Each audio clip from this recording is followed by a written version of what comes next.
오늘 기업, 오늘 사람, 화제가 된 기업의 소식 자세히 짚어보는 시간입니다. 김대우 박사님과 함께하겠습니다. 박사님 안녕하세요. 네, 반갑습니다. 오늘 짚어볼 기업들입니다. 두산그룹과 화해입니다. 그 다음은 시티그룹과 삼성까지 짚어보겠습니다. 네, 현존하는 기업 중 가장 역사가 긴 기업이죠. 두산그룹이 분당에 새롭게 터를 잡았습니다. 분당 두산타워 준공을 마치고 입주를 시작했는데요. 박사님, 이번 신사옥 준공이 그룹의 구조조정 시기와 맞물려요. 새 집에 들어간 만큼 새 출발의 발판이 될 수 있을까요? 예, 두산그룹 하면 지금 앵커님 말씀하신 대로 우리나라에서 가장 오래된 기업이고 네. 역사와 전통이 있는 기업입니다. 그 두산의 뿌리가 사실 종로 4가에서 5가부터 을지로 퇴계로까지 이어지는 배옥의 길입니다. 그 배옥의 길에 지금 그래픽에 보시는 대로 두산타워 빌딩이 자리하고 있거든요. 그것을 이제 흔히 세간에서는 저걸 두타 빌딩이라고 하죠. 두산타워를 줄인 말입니다. 저기 이제 창업주의 정신이 서려 있고 125년 역사가 뿌리가 내리고 있는 곳인데 저 빌딩을 최근에 팔 수밖에 없습니다. 구조조정 과정에서 결국 저 빌딩이 이제 다른 데로 넘어갔죠. 거기 있는 면세점도 현대로 넘어가고 최근에 두산이 겪고 있는 경영난을 보여주는 상징적인 사건인데 공교롭게도 이제 이 두산 분당 타워가 새로 설립이 되는 시점에 바로 저 뿌리인 동대문에 있는 두산 타워가 다른 데서 넘어가다 보니까 네. 결국은 두산의 무게 중심이 분당으로 넘어가서 결국 125년의 터전을 빼앗기고 새로운 출발을 하게 되는 것이 아닌가. 그런 면에서 이제 경영사적으로도 분당 이 두산 타워 준공과 분당의 입주가 상당히 주목을 끌고 있습니다. 물론 두산 본사인 지주회사인 주식회사 두산은 임대 형식으로 배옥의 길에 그냥 남게 되기는 합니다만은 네. 이제 그룹의 주력이 분당으로 옮겨가는 것이죠. 그러면 지주사가 두산타워에 남았다는 거는 그 지리적 상징성을 계속 유지하겠다 이런 뜻으로 받아들이면 될까요? 네, 상징성은 물론이고요. 그에 더해서 탈환의 의지까지를 담고 있는 것이죠. 네. 앞으로 이 구조조정을 잘해서 문제를 해결해서 다시 자금 여력이 생기면 은행에 빚 3조 원 추가로 받았던 그것도 해소하고 다시 돌아온다. 그래서 배옥의 길에 서려 있는 두산의 전통, 그것은 결코 놓지 않겠다라는 그런 의지를 분명히 한 것으로 보입니다. 결국 이번에 앞으로의 두산의 미래는 지금 두산중공업이 이야기한 이 부실, 이 문제를 어떻게 해소하느냐, 거기에 달려 있다고 보겠습니다. 그렇게 되면 헤드타워는 동대문 두타 빌딩, 네. 그리고 실무는 분당에서 하는 이원 입체적인 그룹을 경영해 갈 수 있겠죠.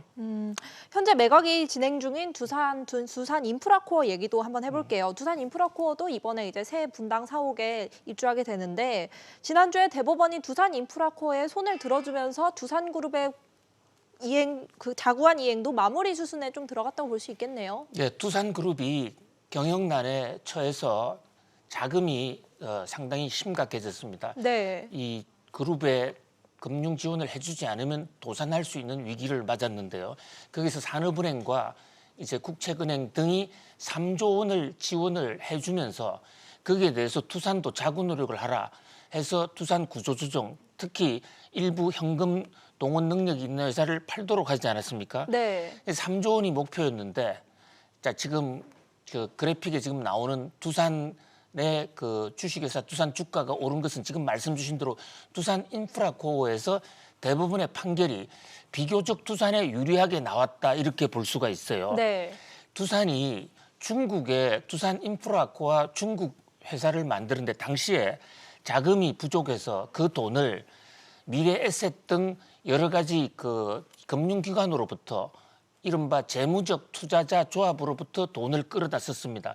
근데 그때 쓸 때 이 드래그 이 매각 옵션이라고 그러는 좀 전문적인 용어가 있는데요. 이 FI들이 드래그 을롱 시스템을 작동을 하면 두산이 도와줘야 된다, 협조해야 된다 했는데 두산이 그것을 협조하지 않았다. 그래서 8천억 정도 소송이 걸려 있었거든요. 네. 이 대목에 대해서 대법원이 그 정도의 의무 불이행 가지고는 소송 그 이행 이 불이행이라고 보기 어렵다. 그래서 파기환송을 했어요.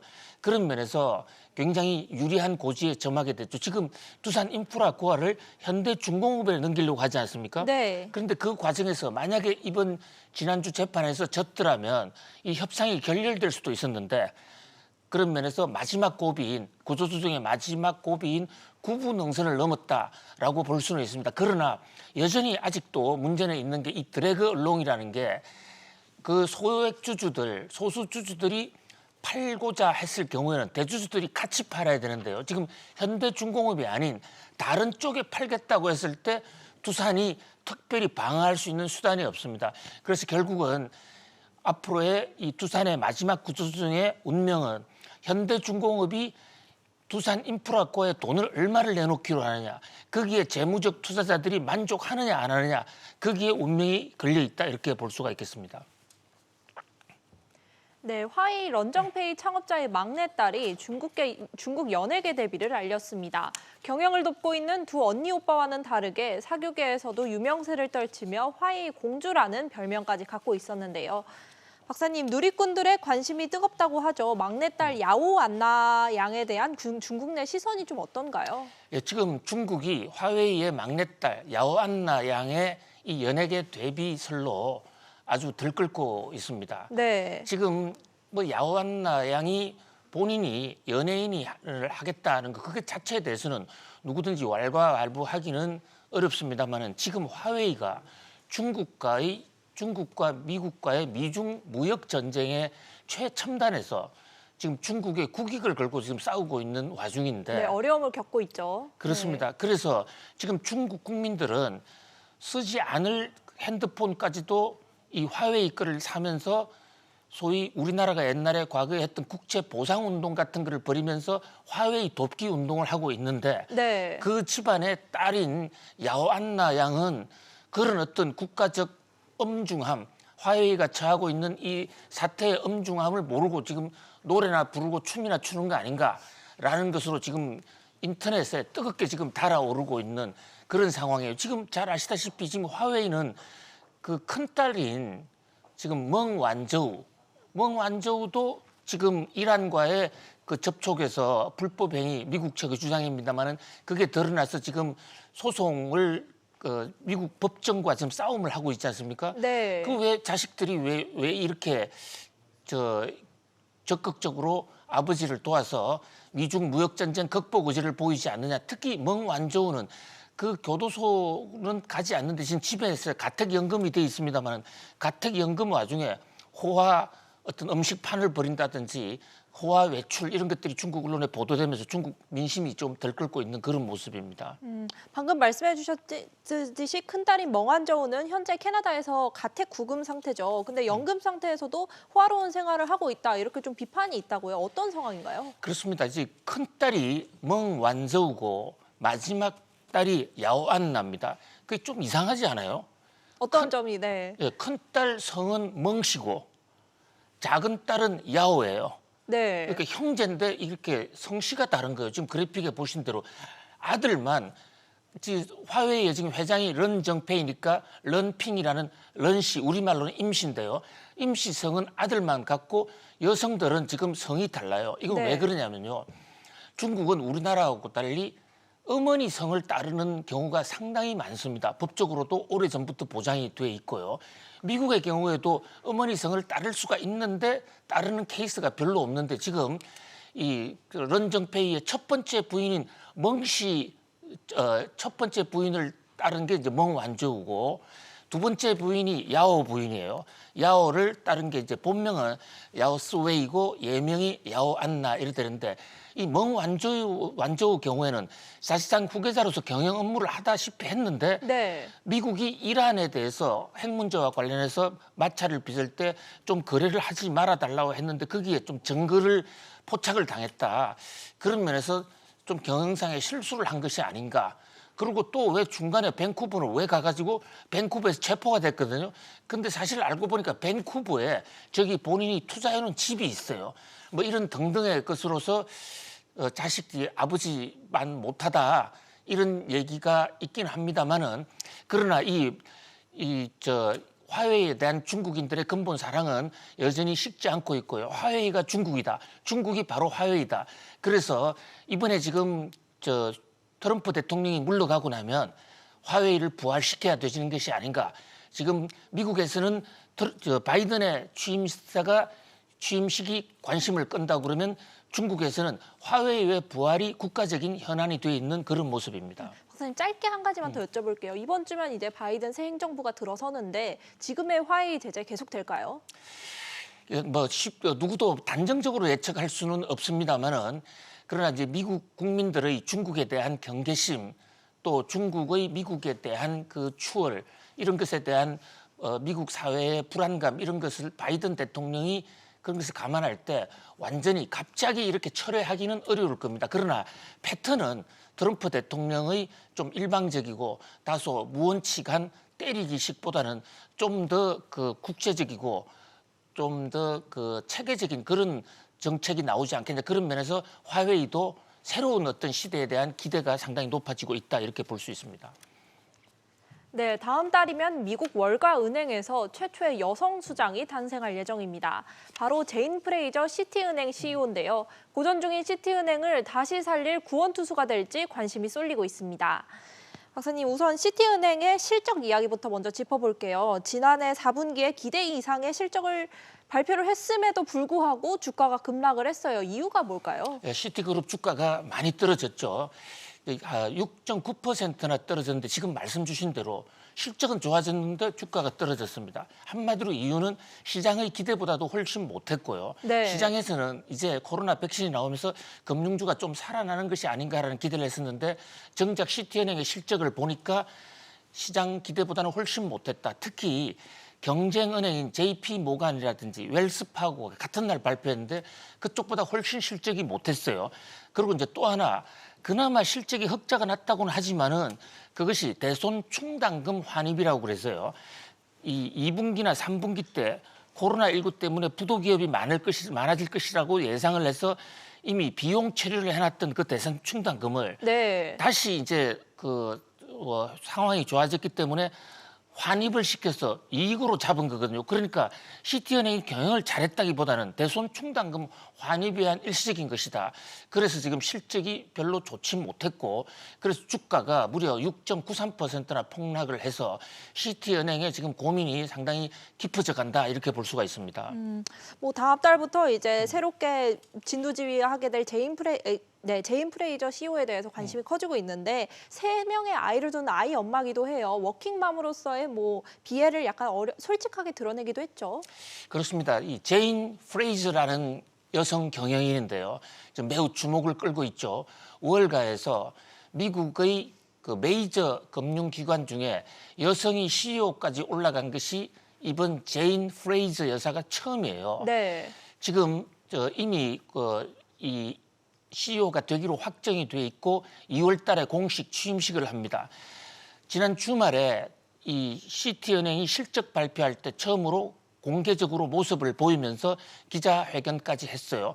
그래서 세간의 중심은 3위로 떨어진 시티은행이 시티은행은 한때가 아닙니다. 지금 200년 역사에 미국의 가장 오래되고 가장 큰 은행이고 200년 역사 중에서 1등이 아니었던 적이 10년 정도밖에 없는 미국을 그야말로 대표하는 은행이에요. 네. 그런데 지금 랭킹이 3등으로 떨어져 있지 않습니까? 네. JP 모간 체이스, 웰스파고는 저 캘리포니아의 옛날에 한가한 시골은행이라고 시티은행 사람들은 비판을 좀 우습게 보기도 했습니다만 웰스파고에도 밀려 있고요. 골드만삭스 같은 전문 투자은행에도 밀려 있고 모간 스탠리보다도 차이도 별로 안 나는 지금 그런 상황인데요. 그래서 제인 프레이저 여사가 CEO로서 이 난국을 극복해 주지 않을까 주목을 많이 끌어요. 이 제인 프레이저 신임 CEO 내정자는 또 미국 사람도 아닙니다. 1967년생이고 영국 스코틀랜드 출신이에요. 국부론을 지은 경제학 최초의 교과서인 그 국부론의 아담 스미스가 바로 스코틀랜드 출신입니다. 네. 거기에 영국에서도 변방이죠. 그런데 이제 케임브리지 대학을 나와서 하버드에서 MBA를 했습니다. 그러고 나서는 골드만삭스에 들어가서 이 경영 컨설팅을 하다가 맥킨지에서 파트너로 근무했죠. 그러면서 맥킨지에서 파트너로 근무하다가 시티은행 경영 구조 조정을 연구했어요. 이제 그러다가 글로벌 금융 위기가 왔을 당시에 현장에 있으면서 금융 위기를 구제하는 데 혁혁한 공을 세웠습니다. 그 능력으로 여성 최초의 임원이 됐는데 그 임원이 됐을 때가 아기를 임신 중이었어요. 네. 근데 그럼에도 불구하고 전혀 어떤 내색하지도 않고 그 회사에 큰 기여를 했다. 이래서 이 경영의 신으로 지금 불리고 있는데 이 그 제인 프레이저 여사가 오면 좀 시티은행을 다시 세계 1위의 왕자로 올릴 수 있지 않겠냐 기대를 하고 있고요. 특히 우리나라도 시티은행이 있지 않습니까? 네. 그 시티은행 은행장도 지금 여성이에요. 네. 근데 이 시티은행은 소비금융에서 세계적인 1등 은행을 해왔는데 특히 이 제인 프레이즈의 전 세계를 무대로 한 소비금융 혁명이 앞으로 주목을 끌 것으로 지금 경제 전문가들은 지금 기대를 하고 있습니다. 네, 오늘 이재용 삼성전자 부회장의 파기환송심 최종 판결이 내려집니다. 실형일지 집행유예일지 이 부회장의 운명이 판가름 날 예정인데요. 재계에서는 선처를 호소하는 목소리가 이어지고 있습니다. 박사님, 우선 선처를 호소하는 목소리부터 좀 알아볼게요. 박용만 대한상의 회장이죠. 지난 금요일에 이제 부회장의 선처를 호소하는 호소문을 내기도 했고 또 중소기업계나 뭐 관련 청원도 있었는데 어떤 의미로 받아들이면 될까요? 그렇습니다. 박용만 대한상공회의소 회장 그리고 또 중소기업 중앙회 회장, 벤처기업 회장 이런 분들이 잇따라 지금 이재용 부회장의 형을 좀 감경해달라. 이재용 부회장이 일을 할 수 있도록 좀 도와달라라는 이런 탄원서를 서울고등법원에 잇따라 제출을 했는데요. 특히 네. 이 박용만 회장 같은 경우에는 각 개별 기업의 재판은 법원에서 알아서 할 문제다. 이래서 재임 7년 동안 어떤 특정 기업인을 상대로 단 한 번도 탄원서를 보내지 않았다고 그래요. 네. 그럼에도 불구하고 이재용 부회장에 대해서만큼은 탄원서를 보냈는데 탄원서를 이제 보내게 된 이유는 삼성그룹을 뭐 의식해서 삼성그룹과의 관계를 의식해서 그랬을 수도 있고 또 정말 나라 경제를 위해서 대한민국 1등 기업인 삼성그룹의 경영을 이재용 부회장이 할 수 있도록 좀 도와달라는 그런 충정에서 그랬는지는 뭐 본인만이 알겠습니다만은 어쨌든 지금 재계에서는 이 이재용 부회장의 그 구속에 대해서 비상한 관심을 갖고 있어요. 이번 재판의 큰 쟁점이 판사도 상당히 어려울 것으로 보입니다. 왜냐하면 이미 대법원은 이재용 부회장이 정유라에게 준 말이 뇌물이 맞고 그래서 뇌물 액수가 87억이다라는 그런 취지로 파기환송을 한 사건이란 말이죠. 네. 그런 면에서 유죄를 뒤집지는 않을 것 같아요.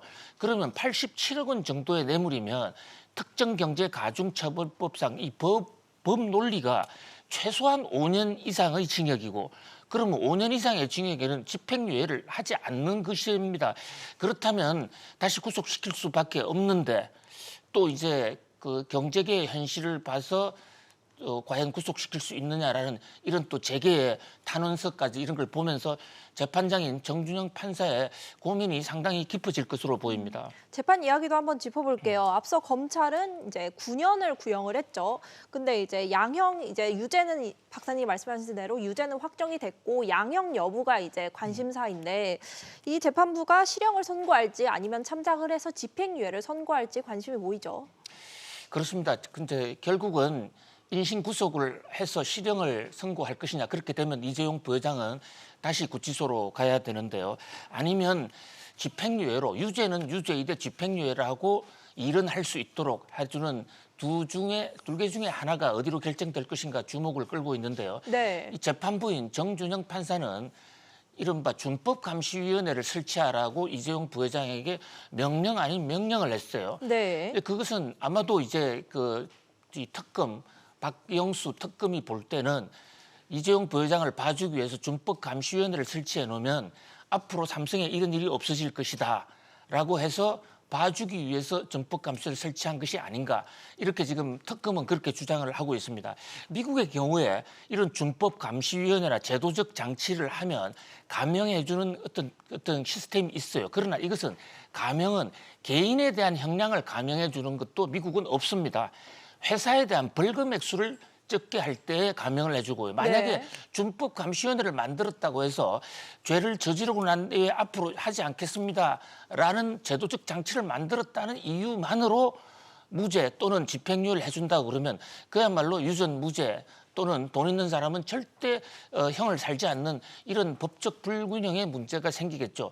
그래서 아마도 저는 개인적인 생각으로 정준영 재판부가 이 준법 감시위원회만에 의존하지 않은 또 다른 양형 기준을 봐서 실형이냐 집행유예냐 중에서 두 개 선택하게 될 것으로 보이는데요. 어떤 선택을 하더라도 재계의 파장은 만만치 않을 것입니다. 결국은 사법 정의를 실현하고 국정농단 사건을 단죄하느냐 아니면 현실적으로 삼성그룹의 경영난을 들어주느냐 그 선택의 기로에서 정준영 판사의 어떤 결단이 매우 주목되는 순간이라 할 수 있겠습니다. 네, 오늘 2시 재판 결과를 지켜봐야 될 것 그렇습니다. 같습니다. 오늘은 여기까지 듣겠습니다. 박사님 감사합니다. 고맙습니다.